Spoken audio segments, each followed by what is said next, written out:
बिस्मिल्लाहिर्रहमानिर्रहीम। अस्सलाम वालेकुम स्टूडेंट्स। हम फिजियोलॉजी का लेक्चर स्टार्ट करने लगे हैं। आज का हमारा टॉपिक है लार्ज इंटेस्टाइन जूस। कल हमने इंटेस्टाइनल जूस हम पढ़ रहे थे ना, तो कल हमने डिस्कस किया था स्मॉल इंटेस्टाइन जूस। आज हमारे पास है large intestine juice. Large intestinal juice is a watery fluid with pH 8। ठीक है, ये आपने याद रखना है। उन्होंने पीएच, बाकी हमने जितना भी ऊपर जूसेस पढ़े हैं किसी में भी उन्होंने पीएच मेंशन नहीं की थी। लार्ज इंटेस्टाइनल जूस के अंदर उन्होंने पीएच उसके 8 बताई है। ठीक है, तो ये क्या होता है कि large intestinal juice is a watery fluid with pH 8। Composition of large intestinal juice. Large intestinal juice की कंपोजिशन क्या है?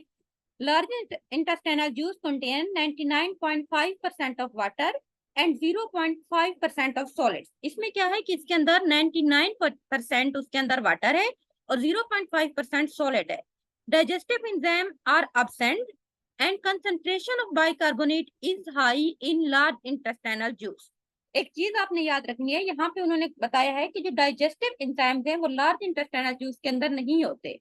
ठीक है, तो digestive enzyme are absent in large intestinal juice. वो आपसे एमसीक्यूज में पूछ सकते हैं कि डाइजेस्टिव एंजाइम जो होते हैं वो कौन से जूस के अंदर अब्सेंट है, तो आपने उस पे कहना है कि लार्ज इंटेस्टाइनल जूस के अंदर। ठीक है, सेकेंड चीज उसमें यह है कि concentration of bicarbonate is high in large intestinal juice. Large intestinal juice के अंदर जो बाइकार्बोनेट्स होते हैं उनकी कंसंट्रेशन भी ज्यादा होती है। तो ये भी पूछ सकते हैं कि high concentration of bicarbonate is present in which type of juice, तो आपने कहना है कि लार्ज इंटेस्टाइनल जूस। ये दो चीजें इसमें याद रखनी है। सेकेंड हमारे पास है कि लार्ज इंटेस्टाइनल जूस की कंपोजिशन के अंदर हमने देखा है कि दो चीजें होती हैं। फर्स्ट हमारे पास है वाटर जो कि 99.5% है। सेकेंड हमारे पास है सॉलिड्स जो कि 0.5% है। अब जो सॉलिड्स है ना, जो 0.5% पोर्शन है, उसको फर्दर दो पार्ट्स में डिवाइड किया गया है। एक हमारे पास है ऑर्गेनिक सब्सटेंट, सेकेंड हमारे पास है इनऑर्गेनिक सब्सटेंट। ठीक है, ऑर्गेनिक सब्सटेंट के अंदर इसमें अल्बुमिन आ जाएंगी जो प्रोटीन्स हैं। ठीक है, उसके बाद ग्लोबुलिन प्रोटीन्स हैं, उसके बाद म्यूसिन, ये भी एक तरह की प्रोटीन्स होती है, उसके बाद यूरिया इसमें मौजूद होता है, उसके बाद debris of epithelial cells, epithelial cells के पार्ट्स इसके अंदर मौजूद होते हैं। उसके बाद जो इनऑर्गेनिक सब्सटेंट में आपको पता है उसमें कैल्शियम, पोटाशियम आ जाएगा, सोडियम आ जाता है, बाइकार्बोनेट्स, क्लोराइड, फास्फेट और सल्फेट। तो ये हमारे पास है composition of large intestinal juice. आगे हमारे पास है function of large intestinal juice. Large intestinal juice के दो फंक्शन उन्होंने मेन यहाँ पे हाईलाइट किए हैं। एक हमारे पास है न्यूट्रलाइजिंग ऑफ एसिड, सेकंड है लुब्रिकेशन एक्टिविटी। तो फर्स्ट हम इसके अंदर देखते हैं कि किस तरह से कर रहा है कि neutralising of acid. Strong acid are formed by bacterial action in large intestine are neutralised by alkaline nature of large intestinal juice. अब इसमें क्या होता है कि जो लार्ज इंटेस्टाइन है ना, तो वहां पे स्ट्रॉन्ग एसिड बनते हैं बैक्टीरियल एक्शन की वजह से। लार्ज इंटेस्टाइनल के अंदर जो बैक्टीरिया होते हैं वो वहां पे स्ट्रॉन्ग एसिड बना देते हैं। लेकिन क्या होता है कि इसकी जो अल्कलाइन पीएच जो होता है इंटेस्टाइनल जूस, लार्ज इंटेस्टाइनल का जूस जो होता है वो अल्कलाइन इन नेचर होता है। हमने देखा था उसकी पीएच 8 होती है। तो ये क्या करता है कि ये वो जो एसिड्स होते हैं जो बैक्टीरियल एक्शन से प्रोड्यूस होते हैं उनको न्यूट्रलाइज कर देता है, उनके इफेक्ट को खत्म कर देता है। So the alkalinity of this juice is mainly due to presence of large quantity of bicarbonate। क्यों होते हैं? क्योंकि इसके अंदर हमने ऊपर देखा था कि बाइकार्बोनेट्स की हाई कंसंट्रेशन मौजूद होती है। तो बाइकार्बोनेट्स बेसिकली क्या होते हैं? बेसिस बनाते हैं। तो अल्कलाइन जो नेचर होती है, अल्कलिनिटी जो या बेसिक नेचर होती है लार्ज इंटेस्टाइनल जूस की, तो वो लार्ज क्वांटिटी ऑफ बाइकार्बोनेट्स की वजह से होती है। इसीलिए जो एसिड वहां पे बैक्टीरियल एक्शन से बनते हैं वो फौरी तौर पर जो इंटेस्टाइनल जूस के अंदर बाइकार्बोनेट्स होते हैं उनको न्यूट्रलाइज कर देते हैं और उनका एसिडिटी का जो इफेक्ट होता है वो खत्म कर देते हैं, उनकी ब्रेक डाउन करके उनकी बॉडी से बाहर रिमूव कर देते हैं। तो फर्स्ट इसका जो एक्शन है हमारे पास न्यूट्रलाइजिंग ऑफ एसिड है। ठीक है, ये आपने याद रखना है कि alkalinity of the intestinal juice is due to presence of high quantity of bicarbonates. Bicarbonate जितना ज्यादा इसके अंदर मौजूद होता है इसकी वजह से जो वो अल्कलाइन जो लार्ज इंटेस्टाइनल जूस है वो अल्कलाइन इन नेचर होता है। ठीक है, अल्कलाइनिटी उसकी ज्यादा होती है या वो बेसिक होता है। इसीलिए जो भी एसिड की बैक्टीरियल एक्शन से एसिडिटी वहां प्रोड्यूस होती है लार्ज इंटेस्टाइन के अंदर, तो इस जूस की वजह से वो न्यूट्रलाइज हो जाती है। ठीक है, वहां से बाहर रिमूव कर देती है तो कोई नुकसान नहीं पहुंचाती। आगे सेकेंड हमारे पास है lubrication activity. Mucin present in The excretion of large intestine lubricate the mucosa of large intestine and bowel content so that movement of bowel is facilitated. अब क्या होता है कि म्यूसिन एक तरह की प्रोटीन्स होती है जो हमने ऊपर पढ़ा था कि लार्ज इंटेस्टाइनल जूस के अंदर मौजूद होती है। इसका काम क्या होता है कि ये जो लार्ज इंटेस्टाइनल की जो म्यूकोसा होता है, जो उसकी म्यूकस मेम्ब्रेन्स होती हैं, उसको लुब्रिकेट कर देती है और उसके अंदर जितना भी बॉल कंटेंट होते हैं, जो फिशेस वगैरह होती है, उन सबको भी लुब्रिकेट कर देती है। इसी तरह जितना ज्यादा सॉफ्ट होंगे बॉल्स वगैरह, उनकी लुब्रिकेशन ज्यादा होगी क्योंकि फिशेस वगैरह की, तो उनकी मूवमेंट्स जो होगी स्मॉल इंटेस्टाइन से अंदर बाइल डक्ट के अंदर उतनी ज्यादा होगी। तो इसीलिए जो म्यूसन जो होता है उसका काम ये होता है कि वो जो वहां पे जितना भी कंटेंट्स वगैरह होते हैं बॉल के अंदर, बाइल डक्ट्स वगैरह के अंदर, लार्ज इंटेस्टाइन के अंदर, उन सबको लुब्रिकेट कर देती है, उनको सॉफ्ट कर देती है, जिसकी वजह से जो उनकी मूवमेंट्स होंगी बाइल डक्ट के थ्रू लार्ज इंटेस्टाइन से आगे बाइल डक्ट के अंदर ताकि बॉडी से बाहर रिमूव कर जाए, तो वो ज्यादा हो जाएगी। इसीलिए उन्होंने लिखा है कि movement of the bowel is facilitated. Mucin also protect the mucous membrane of large intestine by prevent damage caused by mechanical injury या chemical substance। सेकंड क्या होती है कि एक तो म्यूसिन जो होती है वो बॉल वगैरह को लुब्रिकेट कर देती है, जिसकी वजह से उनकी मूवमेंट्स जो होती हैं इंटेस्टाइन से बाइल डक्ट की थ्रू वो ज्यादा तेजी के साथ मूवमेंट हो जाती है। जितना ज्यादा मूवमेंट होंगी तो फीसेस हमारी बॉडी से उतना ज्यादा उनका एक्सक्रीशन भी इनहेंस हो जाएगी। सेकंड ये कार्य तो जो म्यूकस मेम्ब्रेन होती है लार्ज इंटेस्टाइन की, उसको भी प्रोटेक्ट करता है, क्योंकि अगर वहां पे जो कुछ सब्सटेंट होते हैं जो कि अगर वो हार्ड फॉर्म में होते हैं तो जो म्यूकस मेम्ब्रेन होती हैं उनके लिए डैमेज काज करते हैं, इंजरी काज करते हैं, इस तरह के केमिकल सब्सटेंट वगैरह। लेकिन जब म्यूसिन उन तमाम केमिकल सब्सटेंट को लुब्रिकेट कर देता है तो वो इजीली वहां से पास आउट कर देते हैं विदाउट इंजरी या without causing any damage to the intestinal नल जो होती हैं, जो वॉल्स होती हैं, जिनको म्यूकस मेम्ब्रेन कहते हैं। तो इसके दो जो होती है फंक्शन है, एक न्यूट्रलाइजिंग ऑफ एसिड, सेकंड हमारे पास है लुब्रिकेशन एक्टिविटी। नेक्स्ट हमारा टॉपिक है moments of the stomach and intestine. अब स्टमक की मोमेंट्स क्या होती हैं और इंटेस्टाइन की क्या होती हैं। फर्स्ट हम देखते हैं मोमेंट ऑफ स्टमक।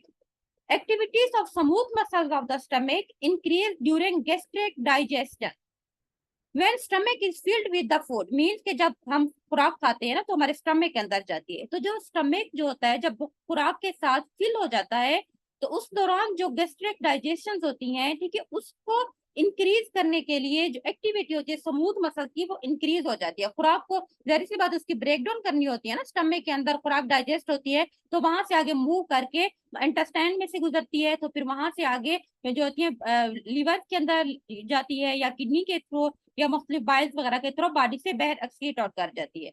तो इसमें क्या होता है कि जैसे ही हम खाना खाते हैं स्टमक हमारा खुराक के साथ फिल्ड हो जाता है, तो जो स्मूथ मसल्स होते हैं स्टमक के उनकी एक्टिविटी इंक्रीज हो जाती है, जिसकी वजह से जो गैस्ट्रिक की डाइजेशन रेट होती है, ठीक है, डाइजेशन वगैरह वो भी ज्यादा हो जाती है। And when the stomach is empty, और दूसरा जब स्टमक हमारा खाली होता है उस वक्त भी उसकी मोटिलिटी को इंक्रीज कर देती है, तो हमें भूख फील होती है। Types of movement in the stomach. Stomach में तीन तरह की टाइप्स ऑफ मूवमेंट्स होती हैं। एक हमारे पास है हंगर कंट्रैक्शन, सेकंड हमारे पास है रिसेप्टिव रिलैक्सेशन, तीसरी टाइप्स हमारे पास है पेरास्टाल्सिस वेव्स। तो तीन तरह के मूवमेंट्स हैं स्टमक की। इसमें हम देखते हैं कि हंगर कंट्रैक्शंस क्या होती हैं। Hunger contraction are the movement of the empty stomach. ऊपर हमने कहा था कि एम्प्टी जब स्टमक होता है तो उसकी वजह से स्मूथ मसल की एक्टिविटी ज्यादा हो जाती है, जिसकी वजह से हमें फील होता है कि हमें अब खाने की जरूरत है, हमारा स्टमक खाली हो गया है। तो hunger contraction of the movement of empty stomach, जब खाली होता है तो उस वक्त उसके अंदर मुख्तलिफ मरोड़ पड़ते हैं, हमारे मैदे के अंदर कंट्रैक्शन होती है, उनको हम हंगर कंट्रैक्शन कहते हैं। तो वो बेसिकली क्या होती है कि hunger contraction are the movements of empty stomach. These contraction are related to the sensation of hunger. अब क्या होगा, हमें क्यों सेंसेशन ऑफ हंगर से मुराद ये है कि हमें तब फील होता है कि हमें खाने की जरूरत है। जब हमें भूख लगती है ना, जो हंगर कंट्रैक्शन होती है तो वो इंक्रीज हो जाती है, तो हमें उस वक्त ये फील होता है कि अब हमें भूख लगी हुई है तो हमें खाना चाहिए। Hunger contraction are the peristaltic wave superimposed over the contraction of gastric smooth muscles as a whole. Basically क्या होती है कि हंगर कंट्रैक्शन वो कहते हैं पेरास्टाल्टिक वेव्स होती हैं जो कि contraction of gastric smooth muscles के ऊपर इम्पोज्ड हो जाती हैं। मींस के जब हमारा स्टमक के अंदर खुराक मौजूद होती है ना, तो उस वक्त जो स्टमक के स्मूथ मसल्स होते हैं वो भी एक्टिवेट हो जाते हैं और डाइजेशन को ज्यादा कर देते हैं। और जब हमारा स्टमक खाली हो जाता है तो उस वक्त हमें फिर खाने की जरूरत फील होती है, तो हंगर कंट्रैक्शन एक्टिवेट हो जाती है। जैसे हम फिर खाना खाते हैं तो हंगर कंट्रैक्शन के साथ साथ वहां पे जो डाइजेशन की मूवमेंट्स होती हैं, गैस्ट्रिक डाइजेशन मूवमेंट्स होती हैं, वो भी इंक्रीज हो जाती हैं। उसके बाद हंगर कंट्रैक्शन, आगे फर्दर हंगर कंट्रैक्शन के भी 3 टाइप्स हैं। फर्स्ट हमारे पास है type 1 hunger contraction, type 2 hunger contraction and type 3 hunger contraction. तो फर्स्ट हम देखते हैं कि टाइप 1 हंगर कंट्रैक्शंस कौन सी होती हैं।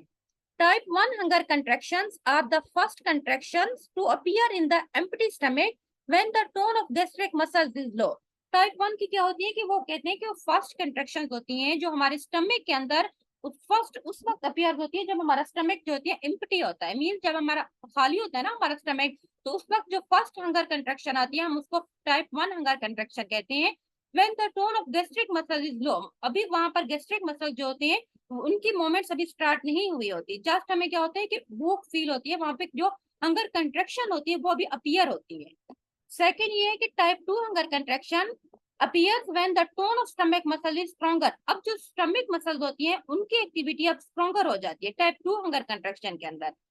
जैसे स्मूथ मसल की टोन इंक्रीज होती है in stomach if the food intake is postponed, अगर उस वक्त मतलब खाना ना खाया जाए, ठीक है, हम हमें भूख फील होती है लेकिन हम खाना नहीं खा रहे होते, जितना हम पोस्टपोन कर रहे होते हैं अपनी खुराक को, तो उतना ज्यादा जो टोन ऑफ स्मूथ मसल्स होती है हमारे स्टमक के अंदर वो इंक्रीज हो जाती है। Even after the appearance of the type 1 contraction, type 1 contraction के बाद भी जब हम खुराक नहीं खाते, मीन्स कि हमें भूख फील होती है और हम खाना नहीं खाते हैं, तो जब हम खाना नहीं ले होते तो इसकी फौरी हमारे तो जो टाइप 2 हंगर कंट्रैक्शन फिर वहां पे प्रोड्यूस हो जाती है स्टमक के अंदर, जो वहां पे मूवमेंट्स होती है स्मूथ मसल की वो स्ट्रॉन्गर हो जाती है। टाइप 3 हंगर कंट्रैक्शन में क्या होता है कि type 3 hunger contraction are like incomplete tetanus. These contractions appear when the hunger becomes severe and the tone increase to great extent। Means कि ये उस वक्त होती हैं जब भूख शदीद तरीन हमें भूख लग जाती है लेकिन फिर भी हम खाना नहीं खा सकते, तो इस सूरत के अंदर जो स्मूथ मसल की एक्टिविटी होती है वो हाई एक्सटेंट तक, एक हाई लेवल के ऊपर मतलब आखिरी हद तक वो इंक्रीज हो जाती है। उसके बाद हमारे पास है second receptive relaxation. Receptive relaxation is the relaxation of upper portion of the stomach when the bolus enter the stomach from the esophagus। अब क्या होता है कि जब हम खाना खाते हैं ना, जो खाना जो खुराक बोलस कहते हैं, जो खुराक पार्टिकल्स हमारे खाते हैं वहाँ एजोफेगस है वो स्टमक के अंदर जाता है, छोटे छोटे पार्ट्स में जो होती है डिवाइड होके। तो जब जैसे ही जो खाना जिसको हम बोलेंस का नाम देते हैं वो एजोफेगस से स्टमक के अंदर आ जाता है, तो स्टमक के अपर पोर्शन के अंदर जो मसल्स होते हैं वो रिलैक्स होना शुरू हो जाते हैं, ठीक है, रिलैक्सेशन होती है, तो उसको हम रिसेप्टिव रिलैक्सेशन कहते हैं। मीन्स के जब हम खाना खाते हैं ना तो एजोफेगस से जब वो बोलस की फॉर्म के अंदर जब खुराक जो छोटे टुकड़ों में डिवाइड हो जाती है वो स्टमक के अंदर इंटर होती है, तो स्टमक के ऊपर पोर्शन के अंदर जो मसल्स होते हैं वो रिलैक्स होना शुरू हो जाती है, जिसको हम रिसेप्टिव रिलैक्सेशन कहते हैं। Receptive relaxation is the relaxation of जो होती है upper portion of the stomach when bolus inter stomach from the oesophagus. वही बात है, अपर रिसेप्टिव रिलैक्सेशन क्या होती है कि स्टमक के अपर पोर्शन की रिलैक्सेशन होती हैं जब बोलस एसोफेगस से स्टमक के अंदर इंटर होता है, मीन जो खुराक इंटर होती है। This process is called accommodation of stomach. Mean जब स्टमक के अंदर जो है ना खाना आना शुरू हो गया है, ठीक है, पहले हमारा हमने हंगर कंट्रैक्शन में पढ़ा था कि हमारा स्टमक खाली होता है, जब हमारा स्टमक खाली होता है तो स्मूथ मसल की कंट्रैक्शन ज्यादा हो जाती है और वहां पे जो स्मूथ मसल की एक्टिविटी होती है वो इंक्रीज होना स्टार्ट हो जाती है। लेकिन जैसे ही हम खाना खाते हैं तो एजोफेगस से जब हमारे स्टमक के अंदर खुराक आना शुरू हो जाती है तो जो अपर पोर्शन होता है हमारे स्टमक का वो रिलैक्स होना स्टार्ट हो जाता है, उसको हम रिसेप्टिव रिलैक्सेशन कहते हैं। और इस प्रोसेस को हम कहते हैं कि accommodation of stomach, means stomach के अंदर अब खुराक जमा हो गई है। उसके बाद तीसरा हमारे पास है peristalsis waves. When the food enter the stomach, अब जब हमारे स्टमक के अंदर खुराक आ गई है तो पेरास्टेलेटिक कंट्रैक्शन या पेरास्टेलेटिक जिसको हम वेव कहते हैं appear with A frequency of 3 पर मिनट्स। एक मिनट में 3 दफा हमारे स्टमक के अंदर मूवमेंट स्टार्ट हो जाते हैं जिनको हम पेरास्टेलेटिक कंट्रैक्शन या पेरास्टेलेटिक वेव्स कहते हैं। It start from the lower part body of the stomach. अब ये पेरास्टेलिक जो स्टेलिक वेव्स होती हैं ये कहाँ से स्टार्ट होंगी, ये जो लोअर पार्ट होता है स्टमक का वहां से स्टार्ट होती है, passes through the pylorus till the pyloric sphincter, और वहां से पेलोरिस के थ्रू पेलोरिक स्फिंक्टर जो मसल्स होते हैं स्टमक के वहां तक पहुंच जाती हैं। Some of the wave disappear before reaching the sphincter, और कुछ वेव ये होती हैं कि जो स्फिंक्टर में पहुंचने से पहले ही खत्म हो जाती हैं। Each peristaltic waves take about 1 minute to travel from the point of origin to the point of ending.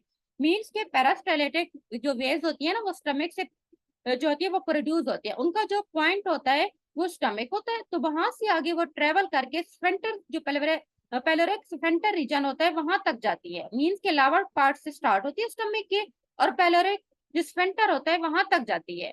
तो इस दौरान कुछ जो वेव्स होती हैं वो डिसअपियर भी हो जाती है स्फेंटर तक पहुंचने से पहले। हर जो पेरास्टेलिक वेव होती है वो 1 मिनट लेती है, ठीक है। Just take 1 minute to travel from the point of origin to the point of ending.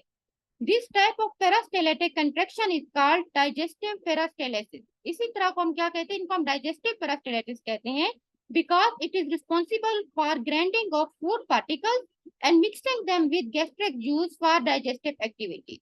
हम अब इन जो मोमेंट्स होती हैं जिनको हम पेरास्टेलेटिक मोमेंट्स कहते हैं, इन मोमेंट्स को हम डाइजेस्टिव मोमेंट्स भी कहते हैं। क्यों कहते हैं? क्योंकि जो खुराक के पार्टिकल्स होते हैं जब इसमें आते हैं तो उसको फर्दर ग्राइंड कर देते हैं, छोटे छोटे उसको ग्राइंड करते हैं, उसके मिक्स करते हैं, जो वहां पे गैस्ट्रिक फ्लूइड्स वगैरह होते हैं उसके साथ करते हैं। इसी तरह डाइजेस्टिव एक्टिविटी के साथ ये सारा कुछ रिलेट होता है, तो इसको हम मोमेंट्स ऑफ स्टमक कहते हैं। आगे हमारे पास है मोमेंट ऑफ इंटेस्टाइन, वो हम कल डिस्कस करेंगे। आज हमने पढ़ा है इसके अंदर एक तो हमने लार्ज इंटेस्टाइनल जूस को डिस्कस किया था, ठीक है। उसकी कंपोजिशन के अंदर हमने देखा है कि जस्ट दो ही चीजें होती है, एक उसमें वाटर होता है, सेकंड उसके अंदर होता है सॉलिड्स, और इसमें इंजाइम्स नहीं होते। जो आपने चीज याद रखनी है कि डाइजेस्टिव इंजाइम एब्सेंट होते हैं, और सेकंड वहां पे जो बाइकार्बोनेट्स होते हैं उनकी कंसंट्रेशन हाई होती है इंटेस्टाइनल लार्ज इंटेस्टाइनल जूस के अंदर। उसकी कंपोजिशन में हमने देखा है कि सॉलिड्स के अंदर जो होती हैं उसमें ऑर्गेनिक और इनऑर्गेनिक होते हैं। ऑर्गेनिक्स के अंदर म्यूसिन है, अल्बुमिन प्रोटीन्स होती हैं, ठीक है, एपिथेलियल सेल्स होती हैं, यूरिया होती है, और इनऑर्गेनिक के अंदर आपको पता है कैल्शियम, पोटेशियम, सोडियम वगैरह ये सारा कुछ है। उसके बाद हमने देखा है कि function of large intestinal juice, दो तरह की उसके फंक्शन है। फर्स्ट हमारे पास है neutralisation of the acid, means के वो बेसिक होता है ना हाई कार्बोनेट, बाइकार्बोनेट्स की कंसंट्रेशन हाई होने की वजह से जो लार्ज इंटेस्टाइनल जूस होता है वो अल्कलाइन इन नेचर होता है, इसीलिए जो भी एसिड कंटेंट होते हैं वो उनको न्यूट्रलाइज करके बॉडी से बाहर एक्सक्रीट आउट कर देता है। सेकंड हमारे पास लुब्रिकेशन एक्टिविटी थी, मींस के जो भी बॉल्स होती हैं उनको लुब्रिकेट कर देते हैं, उनको कंटेंट्स वगैरह को, खुराक को, तो वो इजीली वहां से पास आउट कर देती है। तो जो म्यूकस मेम्ब्रेन होती है लार्ज इंटेस्टाइन की, उनको किसी भी तरह की डैमेज से बचा लेती है। सेकेंड हमारे पास टॉपिक था moment of stomach and intestine. आज हमने मोमेंट्स ऑफ स्टमक को डिस्कस किया था, मींस के जब हमारा स्टमक में खुराक होती है और जब हमारा स्टमक खाली होता है तो उस वक्त जो स्मूथ मसल्स होते हैं उनकी एक्टिविटी इंक्रीज हो जाती है, तो वहां पे मोमेंट्स डेवलप हो जाती है जिनको हम मोमेंट्स ऑफ स्टमक कहते हैं। 3 टाइप्स की मोमेंट्स हो सकती हैं। एक हमारे पास है हंगर कंट्रैक्शन, सेकंड हमारे पास था रिसेप्टिव रिलैक्सेशन, थर्ड हमारे पास था पेरास्टेलेसिस वेव्स। हंगर कंट्रैक्शन में हमने ये पढ़ा था कि जब हमारा खाली होता है स्टमक तो उस वक्त जो मोमेंट्स होती हैं उनको हम हंगर कंट्रैक्शन का नाम देते हैं। हंगर कंट्रैक्शन बेसिकली हंगर की सेंसेशन के साथ रिलेट होती है, मींस जैसे ही यहाँ पे हंगर कंट्रैक्शन स्टार्ट होती है, स्मूथ मसल एक्टिवेट होना शुरू हो जाते हैं, तो हमें फील होता है कि हमारा स्टमक खाली और हमें खुराक खाना चाहिए।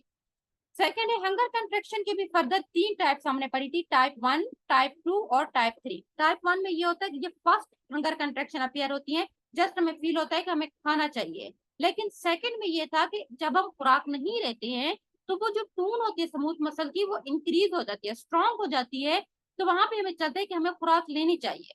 थर्ड जो होती है मोर सीवियर कंडीशन हो जाती है, मीन्स हम खाना मजीद डिले कर रहे होते हैं, तो वहां पे बिल्कुल अपने आखिरी स्टेज तक मोमेंट्स पहुंच जाती हैं, तो हम उसको टाइप 3 कंट्रैक्शंस कहते हैं।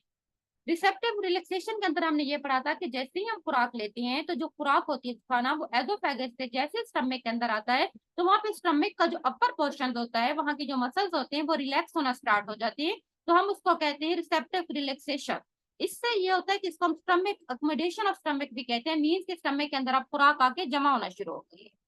उसके बाद हमने पेरास्टेलेसिस वेव्स पढ़ा था, जैसे स्टमक के अंदर खुराक होती है तो वहां पे पेरास्टेलेटिक कंट्रैक्शन या पेरास्टेटिक वेव्स अपीयर हो जाते हैं। हर 1 मिनट के अंदर जो है 3 वेव एक ही सेम टाइम में वहां पे उनकी फ्रीक्वेंसी होती है, और ये वेव्स कहाँ से स्टार्ट होती है, जो लोअर पोर्शन होता है स्टमक का वहां से स्टार्ट होती है, और आगे जाके स्फिंक्टर जो मसल्स होते हैं उनमें इनका एंड हो जाता है। और इस तरह की जो मोमेंट्स होती हैं इनको हम डाइजेस्टिव पेरास्टेलेसिस वेव्स या उनको मोमेंट्स भी कहते हैं, क्योंकि जो खुराक होती है ये उनको खुराक को छोटे छोटे पार्टिकल्स में ग्राइंड कर देते हैं, ठीक है, ताकि खुराक को उसके बाद जो इंटेस्टाइनल जूस होता है उसके अंदर मिक्स कर देते हैं। तो डाइजेस्टिव एक्टिविटीज के अंदर भी ये इन्वॉल्व होते हैं। तो ये हमारे पास आज का लेक्चर था। कल हम आगे मोमेंट्स ऑफ इंटेस्टाइन पढ़ेंगे, ठीक है। तो आज का मैं इधर ही एंड कर रही हूँ। तो कल हम आगे स्टार्ट करेंगे मोमेंट ऑफ इंटेस्टाइन।